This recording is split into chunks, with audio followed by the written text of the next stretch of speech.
अरविंद केजरीवाल की जीवन कहानी। दिल्ली के मुख्यमंत्री अरविंद केजरीवाल का जन्म 16 अगस्त 1968 को हरियाणा के हिसार में हुआ था। उन्होंने अपनी प्रारंभिक शिक्षा कैंपस स्कूल हिसार से की और बाद में भारतीय प्रौद्योगिकी संस्थान (IIT) खड़गपुर से मैकेनिकल इंजीनियरिंग में स्नातक की डिग्री प्राप्त की। इसके बाद वे भारतीय राजस्व सेवा (IRS) में शामिल हुए और सरकारी सेवा में कर अधिकारी के रूप में कार्य किया। समाज सेवा की शुरुआत अरविंद केजरीवाल ने सरकारी भ्रष्टाचार को देखते हुए सरकारी सेवा छोड़ दी और सामाजिक कार्यों में सक्रिय हो गए। उन्होंने 2006 में पारदर्शिता और जन अधिकार की मांग करते हुए सूचना का अधिकार (RTI) को मजबूत बनाने में महत्वपूर्ण भूमिका निभाई। इसके लिए उन्हें 2006 में प्रतिष्ठित रेमन मैग्सेसे पुरस्कार से सम्मानित किया गया। अन्ना आंदोलन और राजनीति में प्रवेश 2011 में अरविंद केजरीवाल ने अन्ना हजारे के साथ मिलकर भ्रष्टाचार विरोधी आंदोलन की अगुवाई की।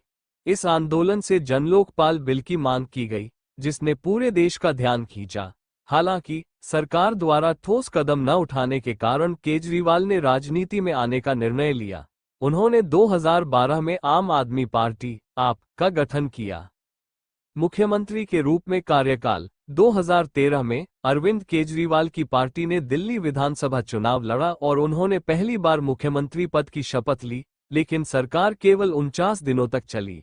2015 और 2020 के चुनावों में आम आदमी पार्टी ने भारी बहुमत से जीत हासिल की और केजरीवाल ने तीसरी बार मुख्यमंत्री पद संभाला।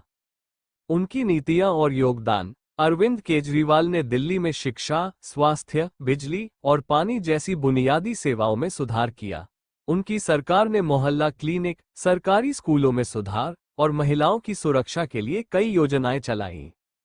अरविंद केजरीवाल एक जुझारू नेता है, जिन्होंने भ्रष्टाचार के खिलाफ अपनी लड़ाई और जनता के लिए किए गए कार्यों से अपनी पहचान बनाई है। शिक्षा और स्वास्थ्य क्षेत्र में क्रांतिकारी सुधार अरविंद केजरीवाल ने दिल्ली के सरकारी स्कूलों को बेहतर बनाने पर विशेष ध्यान दिया। उन्होंने शिक्षा के क्षेत्र में बड़े बदलाव किए, जिससे सरकारी स्कूलों की गुणवत्ता में सुधार हुआ और उन्हें निजी स्कूलों के समकक्ष खड़ा कर दिया। इसके साथ ही मोहल्ला क्लिनिक की शुरुआत की गई, जहां गरीबों और निम्न वर्ग के लोगों को मुफ्त और गुणवत्ता युक्त स्वास्थ्य सेवाएं प्रदान की जाती है। बिजली और पानी के बिल में राहत केजरीवाल सरकार ने दिल्ली के नागरिकों को सस्ती बिजली और मुफ्त पानी देने के लिए कई योजनाएं लागू की। उनकी इन योजनाओं ने उन्हें आम आदमी के नेता के रूप में स्थापित किया, जो जनता की मूलभूत आवश्यकताओं को प्राथमिकता देता है। इस तरह की योजनाएं उनके चुनावी एजेंडे का एक महत्वपूर्ण हिस्सा रही है।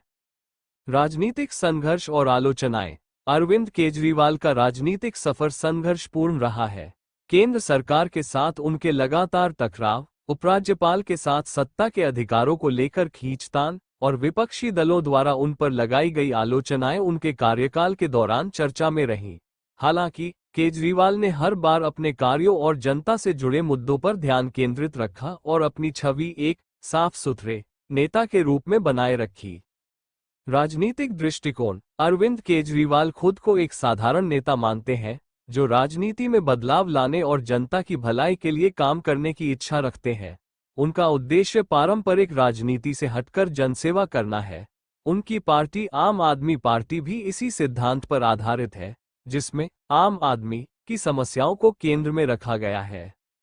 भविष्य की चुनौतियां दिल्ली के मुख्यमंत्री के रूप में अरविंद केजरीवाल के सामने कई चुनौतियां हैं, जैसे दिल्ली की बढ़ती आबादी, प्रदूषण की समस्या और सुरक्षा के मुद्दे।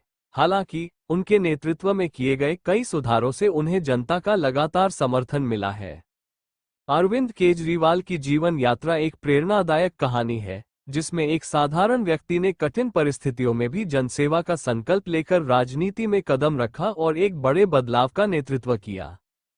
परिवार और व्यक्तिगत जीवन अरविंद केजरीवाल का व्यक्तिगत जीवन भी काफी साधारण और प्रेरणादायक है। उनकी पत्नी सुनीता केजरीवाल भारतीय राजस्व सेवा (IRS) की अधिकारी रही है और दोनों की 2 संतानें हैं, एक बेटा पुलकित और एक बेटी हर्षिता। उनके परिवार ने हमेशा उनके राजनीतिक और सामाजिक कार्यों में उनका समर्थन किया है। केजरीवाल का जीवन शैली बहुत सरल रही है और वे अपनी सादगी और ईमानदारी के लिए जाने जाते हैं। जनता से जुड़ाव अरविंद केजरीवाल का हमेशा से जनता के प्रति जुड़ाव मजबूत रहा है। वे अपनी सभाओं और रैलियों में खुद को एक आम आदमी की तरह प्रस्तुत करते हैं और लोगों की समस्याओं को समझने की कोशिश करते हैं। उन्होंने कई बार कहा है कि वे खुद को जनता का सेवक मानते हैं और उनके जीवन का उद्देश्य लोगों के लिए काम करना है। हालिया उपलब्धियां और राजनीतिक स्थिति। दिल्ली में तीसरी बार सत्ता में आने के बाद केजरीवाल ने सरकार के कामकाज को और तेज किया है। कोविड-19 महामारी के दौरान उनकी सरकार ने दिल्ली में स्वास्थ्य सेवाओं के प्रबंधन में महत्वपूर्ण भूमिका निभाई। उनकी घर घर राशन योजना और फ्री वैक्सीनेशन ड्राइव ने लोगों के बीच उनकी लोकप्रियता को और बढ़ाया। 2020 के दिल्ली विधानसभा चुनाव में आम आदमी पार्टी ने 70 में से 62 सीटें जीतकर ऐतिहासिक जीत हासिल की, जिससे साबित हुआ कि केजरीवाल का नेतृत्व और उनकी नीतियां जनता में गहरी पैठ बना चुकी है। उनका राजनीतिक मॉडल अब अन्य राज्यों में भी एक उदाहरण बन रहा है और उनकी पार्टी पंजाब जैसे राज्यों में भी विस्तार कर रही है। समापन। अरविंद केजरीवाल की जीवन कहानी उस जज्बे और संघर्ष की मिसाल है जहां एक आम आदमी अपने इरादों की ताकत से व्यवस्था को बदलने की कोशिश करता है। उनका नेतृत्व दिल्ली की राजनीति में क्रांतिकारी बदलाव लेकर आया है और उनकी नीतियों ने उन्हें न केवल दिल्ली बल्कि पूरे देश में एक प्रभावशाली नेता के रूप में स्थापित किया है। अरविंद केजरीवाल ने ये साबित कर दिया कि जनता की सेवा का दृढ़ संकल्प और ईमानदारी ही राजनीति में सबसे बड़ी ताकत होती है। उनकी संघर्षों से भरी यात्रा और उपलब्धियां आने वाले समय में भी देश की राजनीति और जनसेवा के क्षेत्र में मार्गदर्शन करती रहेंगी।